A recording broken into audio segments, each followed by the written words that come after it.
Hey guys, welcome back to Read With Me, LG. I have a fun one for you today. I have Curious George. That's Mr. Curious George right there. Some of you may recognize this book, and this is written by H.A. Rey.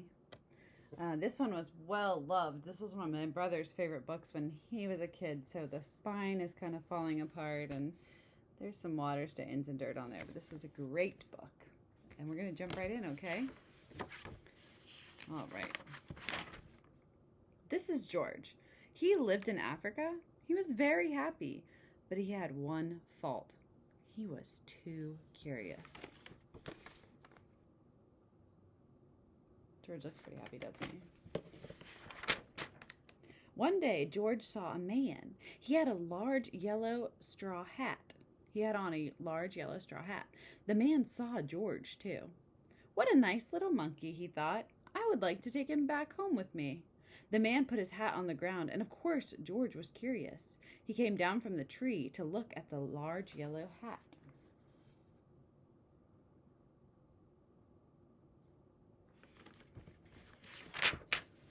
The hat had been on the man's head. George thought it would be nice to have it on his own head. He picked it up and put it on. The hat covered George's head. He couldn't see. The man picked him up quickly and popped him into a bag. George was caught.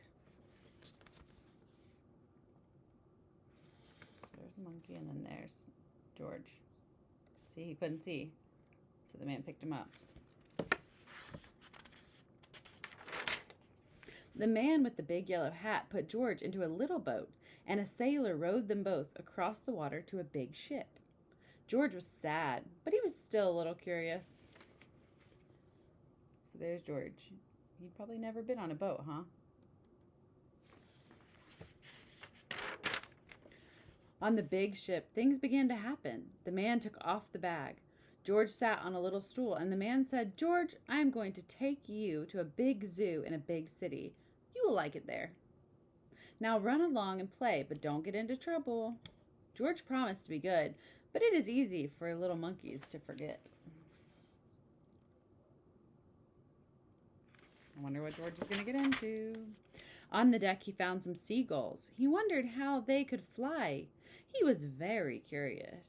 Finally, he had to try. It looked easy, but oh, what happened?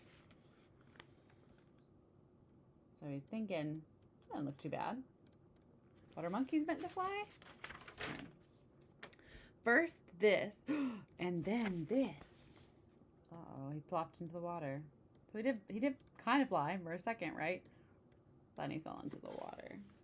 Where is George? The sailors looked and looked. At last they saw him struggling in the water and almost all tired out. Uh-oh. They couldn't find him, and then they finally did. Can monkeys swim? Probably not very well. Man overboard, the sailors cried, and they threw him a little lifebelt.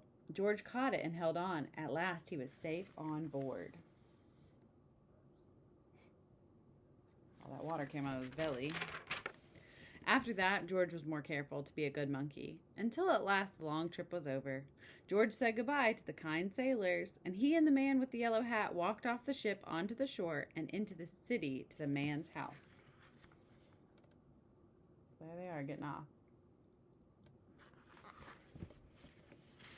I have a feeling George's adventures aren't over yet. After a good meal and a good pipe, George felt very tired. Are monkeys supposed to smoke pipes? No. There's George eating a nice meal and smoking, ready for bed. He crawled into bed and fell asleep at once. He was very tired.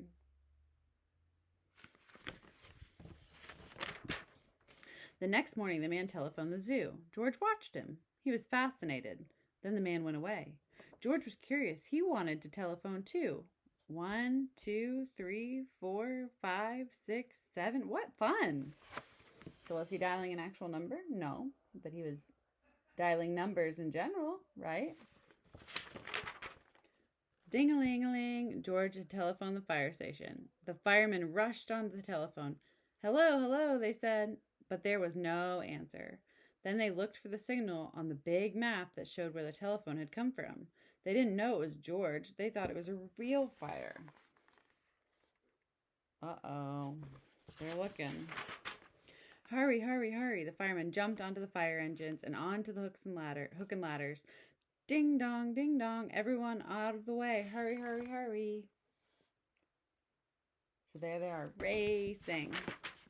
The firemen rushed into the house. They opened the door. No fire, only a naughty little monkey. Oh, catch him, they cried. George tried to run away. He almost did, but he got caught in the telephone wire and... Uh-oh. So he pulled the wire and it pulled the desk and the fireman went flying. A thin fireman caught one arm and a fat fireman caught the other. You fooled the fire department, they said. We will have to shut you up where you can't do that any more harm. They took him away and shut him in a prison. Uh-oh.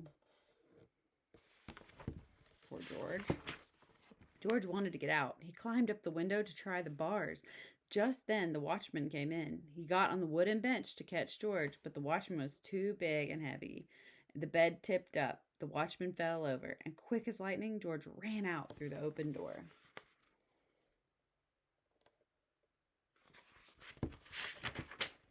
He hurried through the building and out on the roof, and then he was lucky to be a monkey. Out he walked onto the telephone wires. Quickly and quietly over the guard's head, George walked away. He was free.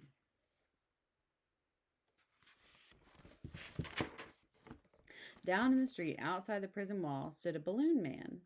A little girl bought a balloon for her brother. George watched. He was curious again. He felt he must have a bright red balloon. He reached over and tried to help himself. See, George? But instead of one balloon, the whole bunch broke loose. In an instant, the wind whisked them all away, and with them went George, holding tight with both hands. There goes George, flying over the city. Up, up he sailed, higher and higher. The houses looked like toy houses, and the people like dogs. George was frightened. He held on very tight.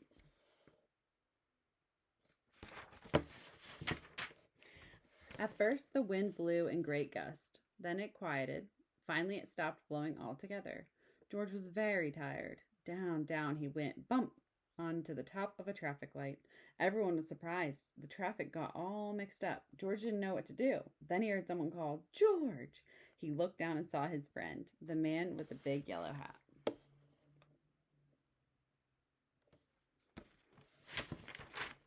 George was very happy. The man was happy too. George slid down the post, and the man with the big yellow hat put him under his arm. Then he paid the balloon man for all the balloons. Then George and the man climbed into the car, and at last away they went. George is happy he recognized his person, right? To the zoo. What a nice place for George to live. That was Curious George and all his adventures. I hope you guys enjoyed it, and I'll see you next time for Read With Me, LG. Bye, guys.